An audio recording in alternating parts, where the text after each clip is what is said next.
Hey, hold up, don't scroll, don't click away, give me just a few seconds because what I'm about to share could totally change the way you see your garden, your lawn, and even the food on your plate. We've been told a simple story our whole lives. Fertilizers are the secret to lush lawns, juicy tomatoes, and flowers that could win prizes at the county fair. Just sprinkle some, mix some, and watch the magic happen. Sounds amazing, right? But here's the plot twist nobody warns you about. Some of the most common fertilizers we use are not really helping the way we think. In fact, they're quietly hurting the soil, polluting water, and even messing with our health. Let's start with the big one: synthetic nitrogen fertilizers. On paper, they're supposed to be the hero. Nitrogen is the ultimate growth booster. It makes plants leafy, green, and fast-growing. But here's the catch. The way these fertilizers are made is like a nightmare science project. They're produced using fossil fuels in a high-energy process that releases massive amounts of greenhouse gases. So, before that fertilizer even touches your soil, it's already contributing to climate change. And when you actually put it on the soil, plants do slurp it up, sure, but not all of it. A big chunk leaks away into rivers, streams, and lakes. That runoff creates algae blooms, the kind of thick green scum you might have seen floating on lakes before. Those blooms suck up all the oxygen in the water, choking out fish and turning entire ecosystems into dead zones. Some of the biggest dead zones on the planet, like the one in the Gulf of Mexico, are caused by fertilizer runoff. And it gets scarier. That excess nitrogen doesn't just stop at the water, it turns into nitrous oxide, which is a greenhouse gas 300 times more powerful than carbon dioxide. Think about that for a second. All because of the same helpful fertilizer you see stacked up in the gardening aisle at your local store. Now let's talk about phosphorus fertilizers. These come from mined rocks, crushed and processed into pellets or crystals. They sound harmless. Plants need phosphorus to grow roots and fruit, right? But here's the ugly truth. Phosphorus doesn't dissolve neatly and vanish. Just like nitrogen, it runs off into waterways and fuels algae blooms. And the scary part? Phosphorus isn't infinite. We're literally digging it out of the ground, and experts are warning that we could be facing a phosphorus crisis in the future. Imagine farming without phosphorus. It's not possible. That means our current system is built on borrowed time. And here's the part that blows people's minds. Some fertilizers are spiked with heavy metals. We're talking arsenic, cadmium, and lead. These aren't nutrients, they're poisons. They build up in soil over time, they sneak into your vegetables, and they make their way into your body. And no, companies aren't exactly putting a bright red warning label on the bag saying, hey, this might give you heavy metals in your food. So let's pause here. If fertilizers are supposed to make our gardens thrive, why do they come with side effects that can poison soil, water, and even people? This is just the beginning. Stick around because once you see what these miracle products are really doing, you'll never look at a bag of fertilizer the same way again. Now you might be thinking, okay, I get it, fertilizers are a big deal on giant farms. But come on, I'm just taking care of my backyard tomatoes, or keeping my grass green. That can't be such a big deal, right? I wish it were that simple.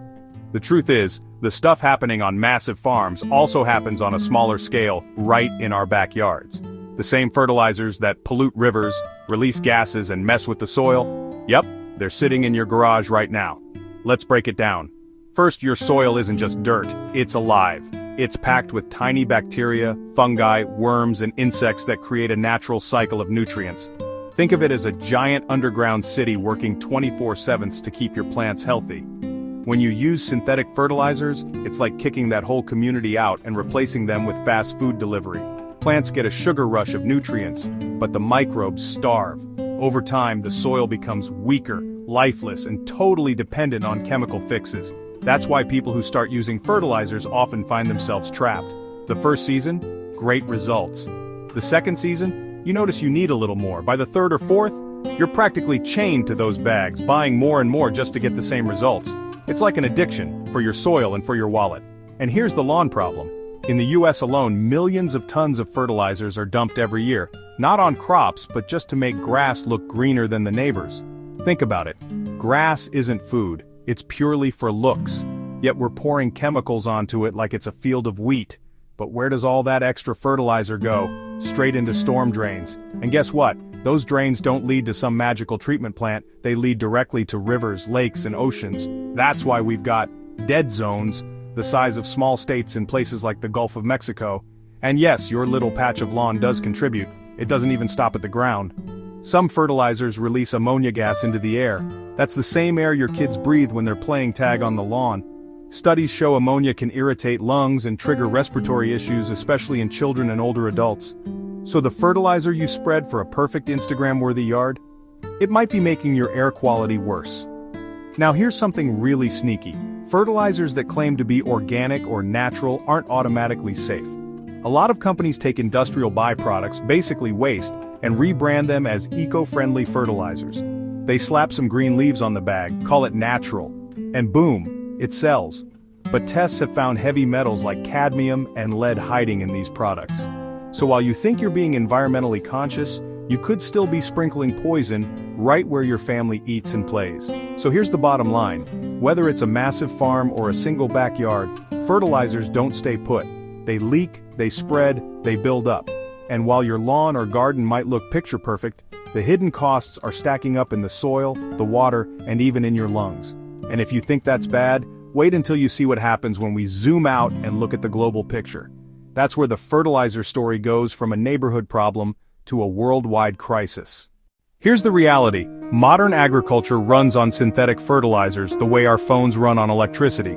Without them, today's massive farms couldn't pump out the sheer amount of corn, wheat, rice, and soy that feed billions of people.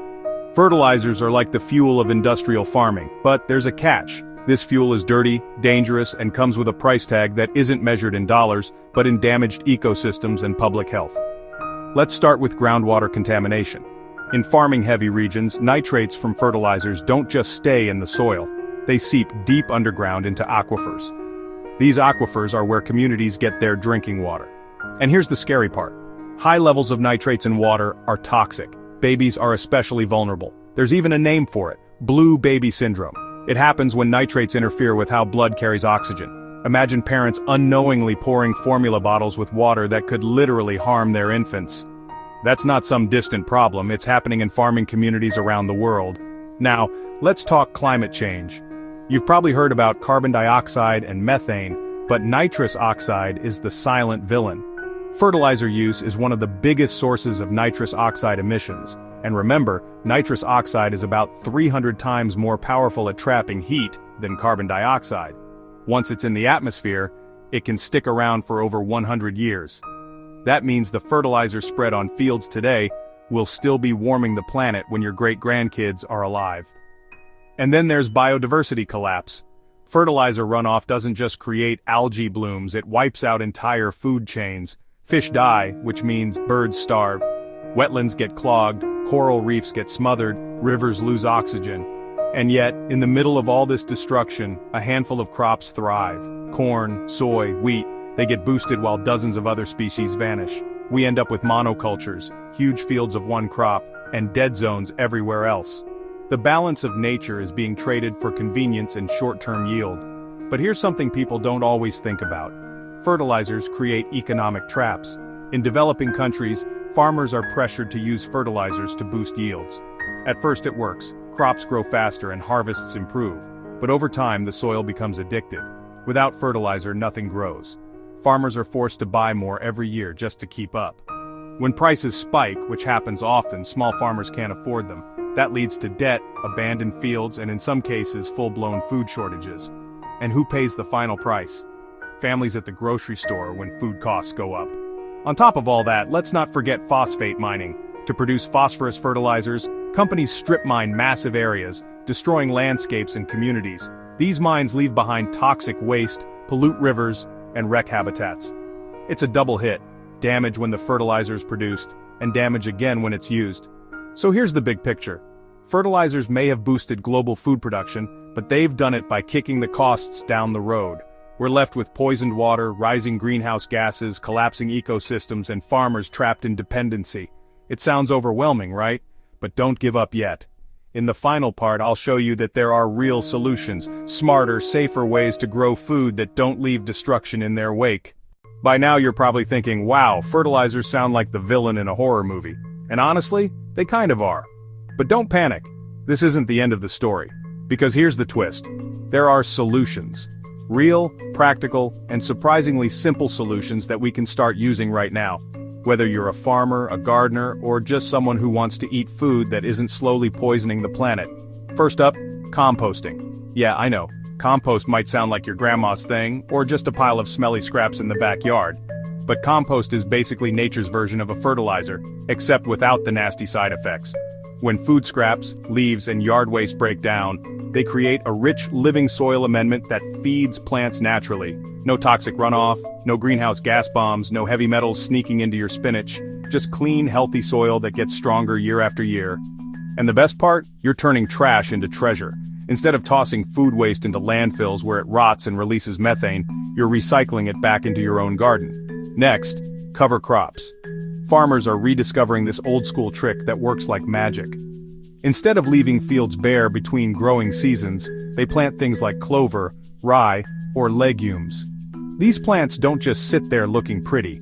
They actually fix nitrogen naturally in the soil, prevent erosion, and feed the underground community of microbes. When the main crop comes back, the soil is healthier, richer, and doesn't need as much chemical input. Think of it as giving the land a vacation spa retreat instead of running it into the ground. Then there's the rising star, biofertilizers. These aren't chemicals, they're living organisms. Bacteria, fungi, and other microbes that work hand in hand with plants to deliver nutrients exactly where they're needed. Instead of force-feeding your crops a chemical buffet, you're partnering with nature's own helpers. And scientists are finding that biofertilizers can cut chemical use in half without sacrificing yield. That's huge. Now what about at home? If you're not a farmer, your role is still just as important. Instead of grabbing the shiny bag of Miracle Grow at the store, look for safer alternatives. Things like worm castings, seaweed-based fertilizers, or fish emulsion. These aren't just trendy, they actually feed the soil and the plants in a balanced way. And once you start using them, you'll notice something cool. Your plants don't just grow for the season, your soil improves every single year. That means less money spent on products and more long-term results. But here's the big one: awareness. Fertilizers became normal because nobody asked questions. Companies sold them, farmers used them, homeowners followed along. But now you know better. And when you know, you can't unknow. You can make different choices. You can share this information. You can push for policies that limit fertilizer pollution and support sustainable farming. Imagine millions of people deciding to compost instead of buying chemicals, or millions of farmers shifting to biofertilizers. That's the kind of change that actually shifts the future.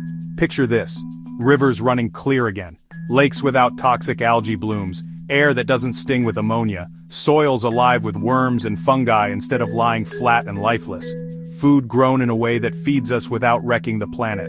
That's not some distant dream. It's possible, but only if we take the first step now. So here's my challenge. The next time you see a perfect green lawn or someone bragging about their miracle fertilizer, ask the question nobody asks. What's really feeding that grass or those plants? And then tell them what you learned today. Share this video. Talk about it. Start a compost pile. Support farmers who are doing it right. Because the truth is, the real Miracle Grow isn't in a bag, it's in awareness. And now that you have it, you can plant it everywhere. Let's grow smarter. Let's grow cleaner. Let's grow a future where we feed people and protect the planet at the same time.